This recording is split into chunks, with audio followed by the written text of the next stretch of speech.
ہماری حاجت روا اور مشکل کشائی پوری کرنے والا کوئی ہے وہ سراسر گنہگار ہے۔ اللہ کے نبی کے پاس ایک شخص آتا ہے اور کہتا ہے اللہ کے نبی مجھے فلاں جگہ سے فلاں جگہ جانا ہے، راستہ کافی دور ہے، راستے میں بھیانک ڈر ہے، جنگلی سور، جنگلی شیر کا ڈر ہے، وحشی جانور کا ڈر ہے، اس راستے میں بالکل ہمیں جانور کا خطرہ ہے، آپ ہمیں مختصر نصیحت کر دیجئے۔ آپ نے فرمایا اذا سألت فاسأل اللہ واذا استعنت فاستعن باللہ۔ اے صحابی، اے فلاں نبی آدمی، جو بھی مانگنا وہ اللہ تعالیٰ سے مانگنا، اور جب بھی مدد کی ضرورت پڑ جائے تو اللہ تعالیٰ سے مدد طلب کرنا۔ ہمیں ایک سوئی کی نوک کے برابر بھی کوئی چیز چاہیے، سوئی کی نوک کے برابر بھی کوئی چیز چاہے تو ہم اس کو اللہ کی طرف مانگیں، ہم اس کو اللہ کی طرف لوٹائیں۔ اگر کوئی ہماری مدد کی ضرورت پڑ جائے تو ہم اللہ تعالیٰ سے مدد طلب کریں۔ اس لیے میرے پیارے ساتھیوں، ایسا ہی انجام ہوگا ان لوگوں کا جو اللہ کو چھوڑ کر کہے دیوتاؤں کو کہے بھگوانوں کو مانتے کہے خداؤں کو مانتے ہیں، اللہ کے علاوہ کسی اور کو اس کے کام میں شریک کرتے ہیں، اللہ کے علاوہ دوسروں کو شریک ٹھہراتے ہیں۔ اللہ فرماتا ہے ایسے لوگوں کا ٹھکانہ جہنم ہے۔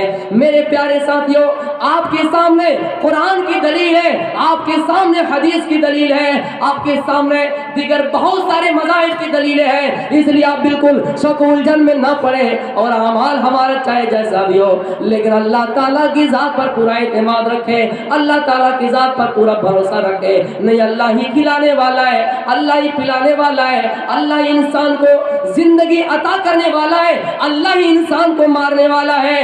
فرعون نے کہا میں انسان کو مار بھی سکتا ہوں، فرعون نے کہا میں انسان کو زندہ بھی کر سکتا ہوں۔ اس مثال کو غور سے سنیے، دو آدمی کو فرعون نے اپنے پاس لایا اور ایک آدمی کو مار دیا، دوسرے آدمی کو زندہ چھوڑ دیا۔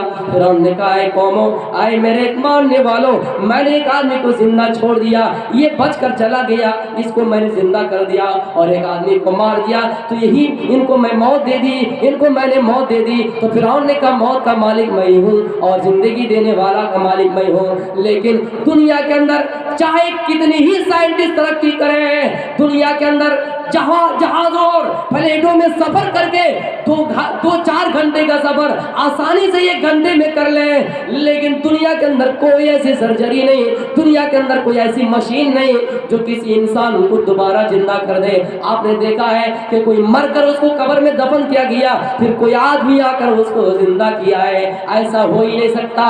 ایک انسان کی پتلے بنا کر، مورتی بنا کر، ایک انسان کی اسٹیچو بنا کر مشینوں کے ذریعے اس کو دوڑایا جا سکتا ہے، مشینوں کے ذریعے سے اس کو آگے بڑھایا جا سکتا ہے، لیکن دنیا کے اندر کوئی ایسی سرجری نہیں جو اس کے اندر روح ڈال سکے، ایک مرے ہوئے انسان کو دوبارہ وجود میں لا سکے۔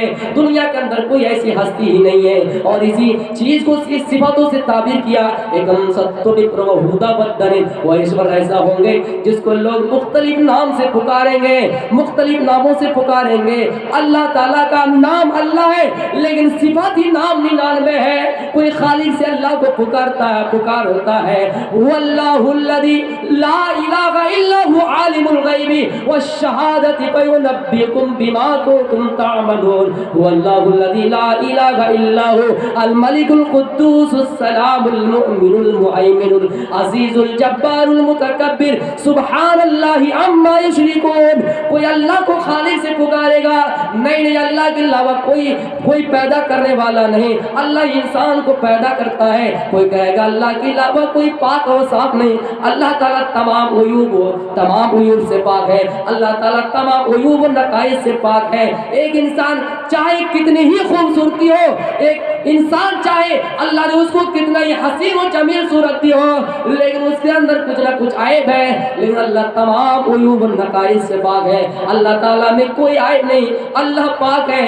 اللہ تعالیٰ کی تسبیح بیان کیا کرو اور اللہ ہی کا نام لیا کرو۔ آئے میرے پیارے ساتھیوں، منتر یہ کہتا ہے لوگ اللہ کو مختلف ناموں سے پکاریں گے۔ جب ہماری ماؤں کو ضرورت پڑے، اے اللہ تو ہمیں کھلا، تو ہی ہماری مدد کر، اللہ مدد کے لیے کوئی نہ کوئی راستہ کھول دیں گے۔ جب اللہ کو اسی چیز سے تو تعبیر کیا گیا، ضرورت کے وقت اللہ تعالیٰ ہر چیز ہے۔ میرے پیارے ساتھیوں، اللہ یہ کھلانے والا ہے، اللہ یہ پلانے والا ہے، اللہ یہ سب کچھ کرنے والا ہے۔ کسی عورت کی اگر شوہر اس دنیا میں کتنا ہی اچھا ہو وہ بھی مر جائے اور وہ عورت کی یہ ذمہ داری ہے اللہ تعالیٰ سے دعا کرے اے اللہ اس سے بھی نعم البدل اجر عطا فرما. اللہ ہو سکتا ہے اس شوہر سے بھی زیادہ آپ کو خوش نصیب والے شوہر دیں گے. اس لیے یہ تمام صفاتیں بھید کے اندر اللہ کے بارے میں موجود ہے. آئیے مہی دیوس سے سبھی تو پرشٹھتی مہان امادتو، اس ایشور کی یہ تعریف ہوں گی کہ دنیا کے اندر تمام تعریفیں اسی اللہ کے لیے ہوں گے. میرے پیارے ساتھیوں، ایک انسان چاہے اس کے اندر کتنا بھی ہنر ہو لیکن ایک دو خاصیت اس کے اندر ہو نہیں ہوں گے. ایک انسان تمام صفاتوں سے متصف ہو ہی نہیں سکتے ہیں. اس لیے کہ ہماری ماں اگر کوئی ڈاکٹر ہے تو کوئی بہن درجی، کوئی بہن ٹیلر ہے. ہماری ماں بہن کوئی اگر کچھ ہے تو کوئی کچھ ہے. ایک مسلمان بھائی اگر کوئی انجینئر ہے تو کوئی ڈاکٹر ہے. یعنی ایک انسان کے اندر تمام صفات جمع نہیں ہو سکتے ہیں. لیکن اللہ تعالیٰ ایسی ذات ہے جس کے اندر تمام کی تمام صفاتیں ہیں اور اس لیے تمام کی تمام تعریف اسی اللہ ہی کے لیے ہے. اور یہ سورہ تو سب جانتے ہیں، ترجمہ معلوم نہ ہو کہ الحمدللہ رب العالمین، تمام تعریف اس اللہ کے لیے ہے جس نے تمام جہانوں کو پیدا کیا، جس نے ایک عورت کو بھی پیدا کیا، جس نے ایک مرد کو بھی پیدا کیا. وَمِنْ آیَاتِهِ أَنْ خَلَقَ لَكُم مِّنْ أَنفُسِكُمْ أَزْوَاجًا لِتَسْكُنُوا إِلَيْهَا وَجَعَلَ بَيْنَكُمْ مَوَدَّةً، جس نے ایک عورت کو ایک مرد سے ہی پیدا کیا، ان کی ہی جنسیت سے پیدا کیا، پھر اسی کو جوڑا بنا دیا تاکہ میاں اور بیوی آپس میں سکون حاصل کر سکے. اور اللہ تعالیٰ ان دونوں کے درمیان محبت و الفت قائم کر دیے. یہ اللہ تعالیٰ کی نعمتیں ہیں. اور ایک انسان اس دنیا کے اندر کیسے آتا ہے میرے پیارے ساتھیوں؟ جب میاں بیوی کا آپس میں ملاپ ہوتا ہے، جب میاں بیوی آپس میں ملتے ہیں، سب سے پہلے ایک جمع ہوا خون یخرج من بین الصلب والترائب، جو مرد کی پیٹھ اور عورت کی چھاتی سے ہو کر نکلتا ہے اور مادر رحم میں جاتا ہے. جمع ہوا خون بنتا ہے، گوشت کا لوتھڑا بنتا ہے، ہڈیاں بنتی ہیں. فَكَسَوْنَ الْعِظَامَ لَحْمًا، پھر اس ہڈیوں میں گوشت بنائے جاتے ہیں. اس کے بعد پھر اس دنیا کے اندر وہ جیتا جاگتا انسان بن کر آتا ہے. ایک انسان کی کیا معمولی، ایک انسان کی کیا حیثیت ہے؟ جس انسان کو اس دنیا کے اندر پہلے غسل دوسرے نے دیا، ایک انسان کو چلنا دوسرے نے سکھایا، باپ نے انگلی پکڑ کر چلنا سکھایا، پہلا غسل دوسرے نے دیا. آخری ٹائم میں جب ان کی موت آئے، جب ان کا انتقال ہوا، جب انہیں غسل جنازہ دیا گیا تو پھر دوسرے نے دیا. اس لیے میرے پیارے ساتھیوں، اس دنیا میں کسی انسان کی کوئی اہمیت نہیں ہے. اس دنیا میں کسی انسان کی کوئی اہمیت نہیں. کہنے کا مقصد یہ ہے کہ کوئی انسان یہ سمجھتا ہے کہ ہمارے پاس لاکھوں روپے ہیں، ہمارے پاس زمین و جائیداد ہے، ہمارے پاس بہت ساری چیزیں ہیں، بھلا ہم اپنے گھر میں یتیموں کو کیوں جگہ دیں گے؟ ہم اپنے گھر میں یتیم اور غریبوں اور فقیر و مساکین کو کیوں جگہ دیں گے؟ وہ تکبر میں آ جاتا ہے، وہ گھمنڈ میں آ جاتا ہے. اللہ کہتا ہے اے انسانوں، پہلا غسل تمہیں دوسرے نے دیا، تمہیں انگلی پکڑ کر تمہارے باپ نے چلنا سکھایا، تمہارے پاس تمہاری حیثیت ہی کیا ہے جو تم سب کے محتاج ہے؟ آج دنیا میں گال پھلا کر چلتے ہو. اس لیے تمام تعریف اللہ تعالیٰ ہی کے لیے ہے. وہ سرد امانہ، وہ اللہ بڑے رحم کرنے والے ہیں، وہ اللہ بڑے کرپالو ہے.